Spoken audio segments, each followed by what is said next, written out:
반갑습니다. 모두 한 주 잘 지내셨습니까? 네. 이제 제법 오늘 약간 춥긴 하지만 그래도 날씨도 풀리고 또 그로 인해서 움츠러들었던 몸도 조금씩 더 풀리는 것 같습니다. 이 계속되고 있는 러시아의 이 우크라이나 침공으로 세상은 여전히 불안과 또 긴장의 연속이지만 그럼에도 이 어김없이 찾아오는 봄을 보면서 언젠가 이 전쟁의 포화도 그치겠구나 하는 그런 일만의 기대와 희망도 가지게 됩니다. 우리 기도하셨듯이 또 한국은 주중에 대선이 있습니다. 하나님께서 긍휼을 베푸시고 또 하나님을 두려워하는 그런 정치가들이, 위정가들이 더 많이 설 수 있도록 기도해 주셨으면 좋겠습니다. 대통령이 뽑혀도 4년이 지나면 그 임기가 마치고 또 새로운 사람이 또 세워질 것입니다. 계속해서 역사는 흘러가고 시간도 흘러가는데 그 맡겨진 또 허락되어진 그 시간 동안 어떻게 사는가에 따라 그 나머지 인생이 결정되고 또 그에 따른 많은 이들이 영향을 받는다 할 때 우리가 이 시기들을 위해서 더 많이 기도하고 또 하나님께 구해야 될 줄 압니다. 늘 기도할 수 있는, 기도하는 그런 성도님들 되기를 원합니다. 또한 이제는 정말 코로나를 피하기 힘든 그런 시기가 왔나 봅니다. 제 주위에도 벌써 여럿이 확진되었다는 소식이 들리고 또 우리 교회 성도들 가운데도 그래도 감사하게 확진된 분은 없지만 주위에 가까이 있던 분이 확진돼서 예배를 못 나오고 계신 분들도 있습니다.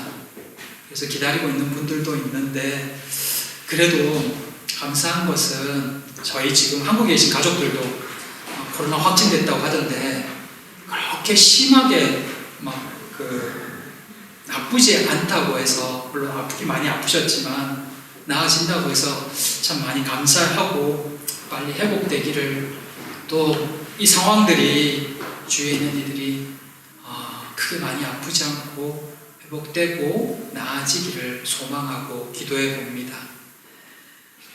바라기는 우리 평안의 식구들이 지금처럼 건강하게 이 시기를 잘 났으면 좋겠습니다. 그래서 주님 안에서 아무 피해 없이 행복한 나날들을 맞이할 수 있게 되기를 소망해 봅니다.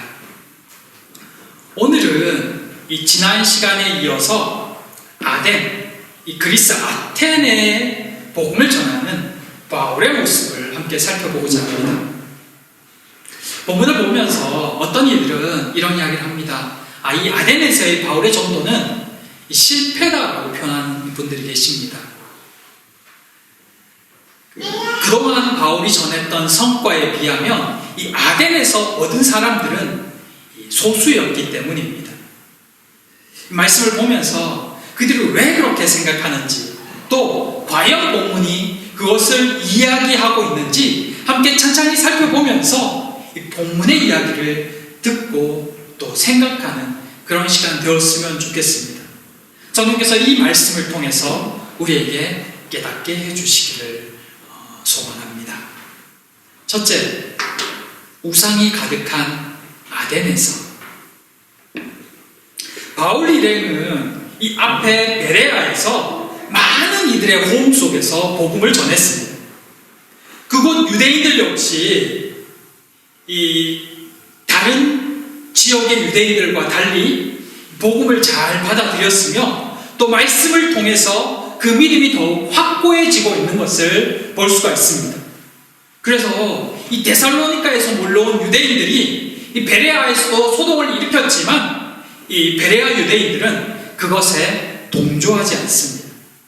이것은 그 지금까지 흘러온 모습을 보면 굉장히 특별한 반응이 아닐 수 없습니다. 말씀을 올바르게 알고자 할 때 말씀이 그들 안에서 자라기 시작할 때 이런 놀라운 일들이 일어날 수 있다는 것을 이 베레아 유대인들이 잘 보여주고 있는 것입니다. 하나님의 말씀이 한 사람의 영혼 가운데 뿌리를 내릴 때 그 말씀이 자라기 시작할 때 세상이 보이는 일반적인 반응과 전혀 다른 반응들이 나올 수 있다는 것을 이들을 통해서 다시 한번 깨닫게 됩니다. 하지만 이 데살로니가에서 온 유대인들로 인해 바울 일행은 결국 그 베레아 지역을 떠나야 했습니다. 상황이 좋지 않아서 일단 바울만 먼저 아덴으로 떠날 수밖에 없었습니다. 아덴에 도착한 바울은 이제 실라와 디모데가 오기를 기다리고 있었습니다. 그런데 기다리면서 그들이 오면 복음을 전해야지 하고 생각을 하고 있는데 막상 그 지역에 딱 도착해서 보니 곳곳에 우상들이 있는 겁니다. 그 모습을 보자 바울은 참을 수가 없었다고 합니다. 그 당시 그리스의 수도였던 아덴, 이 아테네는 헬라 문화의 중심지였던 로마 그리고 알렉산드리아와 함께 이 세계 3대 도시로 그 명성이 자자했습니다. 그만큼 유명하고 크고 화려했다는 것입니다. 그런데 이 아테네에 또 잘 알려진 유명한 것이 하나 더 있었는데 그것은 아덴에 있는 우상의 숫자였습니다. 우스갯소리로 이런 말이 있습니다. 아덴의 주민수보다 우상의 수가 더 많았다라는 말이 있을 만큼 아덴은 이 아테네 곳곳에 우상이었던 것입니다. 왜냐하면 그리스가 또 거기가 그리스 신화의 출발지잖아요. 그런 곳곳에 있는 우상의 신상들을 보면서 이 바울은 마음이 격분해서 견딜 수가 없었던 것입니다. 분노가 너무 일어났다는 것입니다. 근데 이 본문의 말씀을 읽으면서 재밌는 사실을 하나 발견하게 되었습니다. 세계 최초로 민주주의가 시작된 도시였고 당대 최고의 철학자들, 여러분이 잘 아는 소크라테스, 플라톤, 아리스토텔레스 등등이 배출된 도시가 바로 아테네에 있습니다. 그런데 이 최고 지성의 도시로 알려져 있고 철학의 도시라고 알려져 있는 이곳이 또한 온갖 우상의 본거지이자 그리스 신화의 중심지였다는 것입니다. 지성과 철학 그리고 우상숭배 전혀 어울리지 않을 것 같아 이성적이고 합리적을 주장하는 그들과 우상숭배 전혀 어울리지 않을 것 같은 그 두 단어가 함께 공존하고 있었던 사회 그곳이 바로 아테네였습니다. 어떻게? 최고의 학문과 지성, 진리 추구를 목적으로 하는 철학의 도시에서 우상 문화가 이렇게 발달할 수 있었을까요? 우상 문화 하면 저 미개한 아프리카 저 구석이나 아는 못 배운 사람들이 우상을 더 많이 섬길 것 같은데 실제로 최고 학문을 자랑하고 또 새로운 것을 좋아하고 또 학문하고 이 철학을 좋아하는 도시에서 어떻게 우상 문화가 이렇게 발달할 수 있었을까? 근데 이게 사실은 세상 학문의 한계이자 근본에 대한 이야기를 또 보여주는 상징 같은 이야기입니다. 전혀 믿기지 않지만 말입니다. 지성과 철학이 이상주의와 현실주의 그리고 또 물리학, 수학에 이르기까지 인간에게 필요한 여러 부분들의 발달을 불러왔음은 분명합니다. 지금도 이 철학에서 파생된 여러 학문과 윤리는 이 사회를 지탱시켜주는 큰 뿌리 역할도 했습니다. 심지어 종교 철학이라는 것도 있어서 이 철학은 종교에도 상당한 영향을 미쳤음이 분명합니다. 그런데 제가 오늘 본문을 보면서 아까 처음에 재밌다고 표현했는데 이게 내 오해였구나 하는 걸 하나 발견한 게 또 있습니다. 그게 뭐냐면 처음에 볼 때는 아니 어떻게 철학과 지성이 발달한 도시에서 우상 숭배가 저렇게 활발하지? 저게 말이 되나? 라는 의문이 생겼습니다. 근데 사실은 그 반대였습니다. 재밌게도 말입니다. 그리스 철학의 시작에는 신화가 뿌리 깊이 박혀 있고 그 신화에서 철학의 근본들이 나왔다는 것입니다. 그리스 철학자 아리스토텔레스가 이런 말을 했습니다. 신화를 사랑하는 사람은 이미 지혜를 사랑하는 사람, 즉 철학자라고 이렇게 표현한 것입니다. 철학의 뿌리가 어디에서 왔는지를 보여주고 있는 것입니다. 철학의 도시에 우상 숭배가 활발했던 게 아니라 우상 숭배, 이 신화 사상이 뿌리 깊은 곳에서 철학이 시작됐다는 것입니다. 즉 철학이 신화, 그리스 신화의 사상에 뿌리를 두고 출발한 것입니다. 그러니 철학의 도시라 불리는 아덴에 우상의 신전이 많은 것이 당연했습니다. 철학의 세계관, 우주관, 진리 추구는 바로 이 그리스 신화의 세계관, 신관을 기초로 해서 나왔던 것입니다. 물론 시대가 발전하면서 바뀌어졌지만 출발이 그렇다는 것입니다.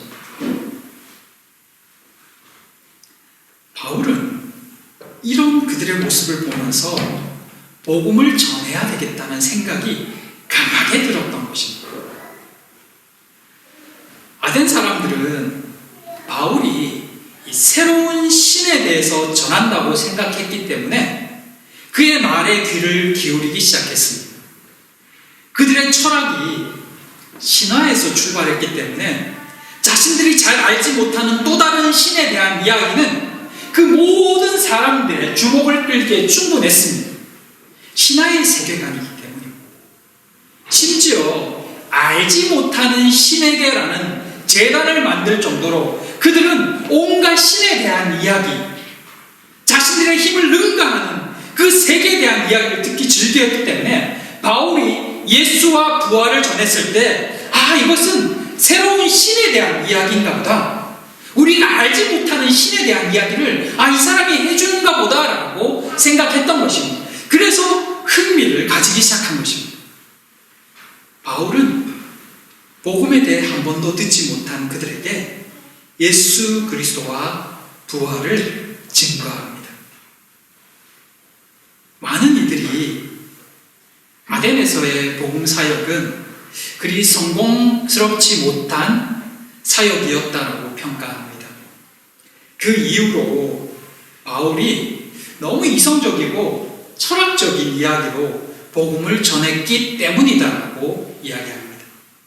하지만 저는 그래서 지금 바울의 복음 증거는 믿지 않는 자들을 향한 전도에 좋은 본이 될 수 있다고 생각합니다. 지금 아덴 사람들은 구약적인 배경이 아무것도 없습니다. 구약의 하나님이 어떤 하나님인지, 히브리의 하나님이 어떤 하나님인지 전혀 모릅니다. 그들에게 바울은 구약의 하나님 이야기를 가지고 온 것이 아니라 그 구약의 하나님이 구약의 이스라엘 백성들을 어떻게 해서 어떻게 됐다가 아니라 그들이 잘 알고 있는 그 철학적인 이야기로 복음을 풀어서 이야기를 하고 있는 것입니다. 그들이 제일 관심 있어 하는 신의 이야기, 종교심이 많다는 그 부분을 거론함으로써 그들의 흥미를 이끕니다. 실제로 그들은 알지 못하는 신에게라는 재단을 쌓을 정도로 신에 대한 관심이 굉장히 많았습니다. 왜냐하면 그리스 신화에 나오는 그 모두가 신이었기 때문입니다. 바울은 그런 그들의 관심사를 건들면서 자연스럽게 사람들이 바울이 전하는 복음에 관심을 가지도록 만들었습니다. 그리고 이어서 자연스럽게 우주와 만물을 만드신 하나님에 대해서 설명합니다. 창세기의 역사를 이들이 이해하기 쉬운 언어로, 말로 풀어서 설명해 준 것입니다. 하나님의 천지창조와 다스리심을 그들의 언어로 쉽게 풀어서 전할 수 있다는 것은 정말 놀라운 정목이 아닐 수 없습니다. 구약의 하나님에 대해서 아무것도 모르는 사람에게 이스라엘의 하나님이 이스라엘 백성들에게 이런 이야기를 하고 이런 복을 선포했어라고 이야기해봐야 그들에게는 아무것도 귀에 들어오지 않습니다. 그건 그저 딴 나라의 소설입니다. 그러나 그들이 관심 있어 하는 그 신의 이야기, 그 부분에서 하나님을 만날 수 있도록 해주고 있는 것입니다. 이것이 가능한 이유는 바울이 이미 이 헬라의 문화, 철학과 유대교의 정통한 사람이었기 때문에 가능한 말이었습니다. 바울은 예수 그리스도를 위하여서 모든 것을 배설물로 여긴다라고 이야기했지만 실제로 그가 배우고 익혔던 학문과 그 모든 지식들은 예수 그리스도 안에서 아름답게 사용되고 있음을 볼 수가 있습니다. 예수가 없는 세상의 모든 것들은 복음 앞에서는 배설물입니다. 그러나 예수 그리스도 안에 있을 때 그 어떤 것도 주님 안에서 귀하게 쓰임 받을 수 있습니다. 바울의 학문은 이렇게 복음 증거에 귀하게 쓰이고 있었던 것입니다. 우리가 어떻게 주의를 할 수가 있지? 우리가 세상 가운데 사는데 어떻게 복음을 위해서 일할 수 있지? 하나님을 위해서 일할 수 있지? 그렇지 않습니다. 우리가 일하고 있는 그 현장과 우리가 배우고 익힌 그 기술과 그 지식과 능력들이 예수 그리스도 안에 있을 때 한 사람에게 복음을 전하는 전목점이 될 수 있고 그들에게 예수님을 만나게 하는 시작이 될 수 있습니다. 더 자연스럽게 그들이 하나님께로 나올 수 있는 그 통로의 역할을 할 수 있다는 것입니다. 그래서 우리가 있는 그 현장에서 어떻게 하나님을 전할지를 구해야 되는 것입니다. 지금 바울은 그 본을 보여주고 있었던 것입니다. 바울은 하나님이 사람의 손으로 지은 그 전에만 계시는 분이 아니며 부족해서 사람의 섬김을 필요로 하는 분이 아니라고 전합니다. 왜냐하면 하나님은 천지 만물의 주인이시기 때문입니다. 그리고 인간은 바로 그 천지 만물의 주인이신 하나님이 만드신 존재이며 하나님의 소생이라고 표현합니다. 그런데 하나님의 소생인 인간이 어찌 하나님을 금은 돌덩이 같은 것으로 만들어서 그것을 섬길 수 있느냐? 그것은 어리석은 짓이다라고 표현합니다. 지금까지는 잘 몰라서 한 것이니 하나님이 간과하신다고 말씀하며 그러나 이제부터라도 회개하면 하나님께서 그 죄를 다 용서하실 거라고 말씀합니다. 그 증거가 무엇이냐? 하나님이 돌아오면 용서하신다는 증거가 무엇이냐? 바로 예수 그리스도를 죽음에서 살리신 일이다. 부활시킨 일이다. 라고 그렇게 표현하고 있었던 것입니다. 예수 그리스도의 부활을 아주 쉬우면서도 명확하게 그들에게 설명해 주고 있었던 것입니다. 그 결과 어떤 이들은 죽은 자의 부활에 대해서 조롱했으며 어떤 이들은 관심을 갖고 더 듣기를 원했습니다. 그렇게 몇몇 사람이 예수께로 돌아왔습니다. 아덴에 사는 사람들, 그들은 여러 면에서 세상 사람들, 지금의 현대 사회를 보여주고 있구나 하는 생각이 들었습니다. 우상으로 가득 찬 세상, 지식과 이성과 합리성, 논리를 주장하지만 그 반면 세상에 가득한 우상의 문화들, 이들의 모습은 한때 선진국이라고 자부했던 일본의 모습과도 굉장히 유사한 듯합니다. 일본 선교사들에 의하면, 아마 일본에 계신 분도 계셨으니까 알겠지만, 선진국이라고 말하는 그 일본의 곳곳에는 헤아리기도 힘들 만큼 많은 신들이 있습니다. 우상들이 있습니다. 개발도상국은 또 어떠할까요?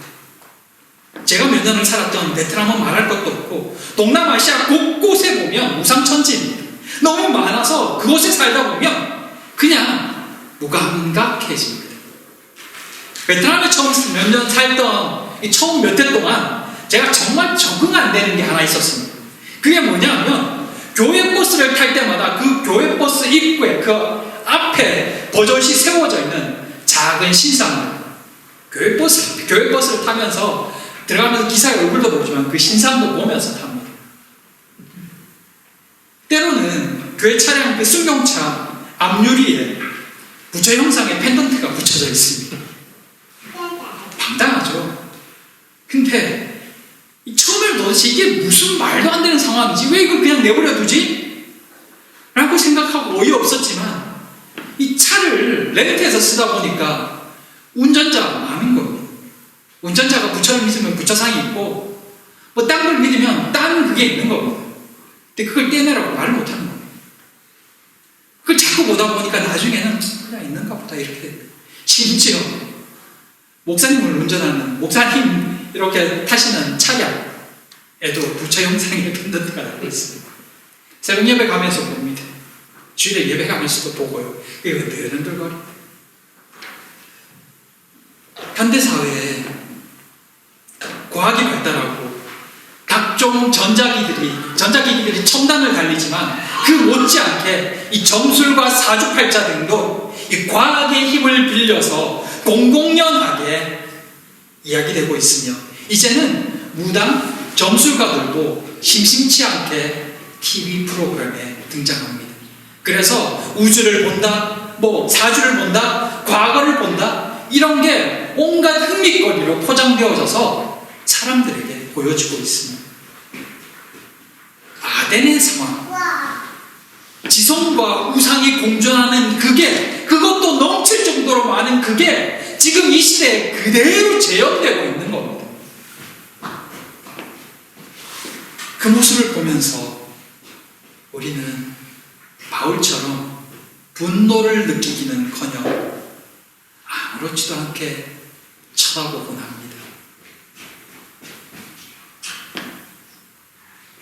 바울의 모습을, 아덴을 보며 분노하는 바울의 모습을 보면서, 무심하게 쳐다보면서 세상 가운데 드러나지는 그 우상의 문화에 대해 크게 관심 갖지 못했던 우리의 모습도 보며 회개하게 됩니다. 분노는 고사하고, 언제 저런 모습을 보며 정말 진지하게 기도했던 적이 있었던가. 처음에는 분노하지만 점차 무뎌지고 무감각해지고, 그냥 그런가 보다, 그게 세상인가 보다 하며 그냥 아무렇지도 않게 생각했던 우리의 모습들, 그게 오늘 이 바울의 격분하는 모습을 보면서 떠오르게 되는 것입니다. 사랑하는 성도 여러분, 요즘처럼 나 하나 건사하기에도 힘든 시도 속에 살고 있다 할지라도 우리는 그리스도인을 잊지 말아야 합니다. 세상 가운데 빛과 소금으로 세워주신 하나님의 자녀임을 기억해야 합니다. 그리고 기도해야 합니다. 우리가 이 땅의 복음 증거를 위해 지금 이 자리에 있다는 것을, 믿지 않는 자들이 주께로 돌아와야 된다는 것을 기억하며 기도해야 되는 것입니다.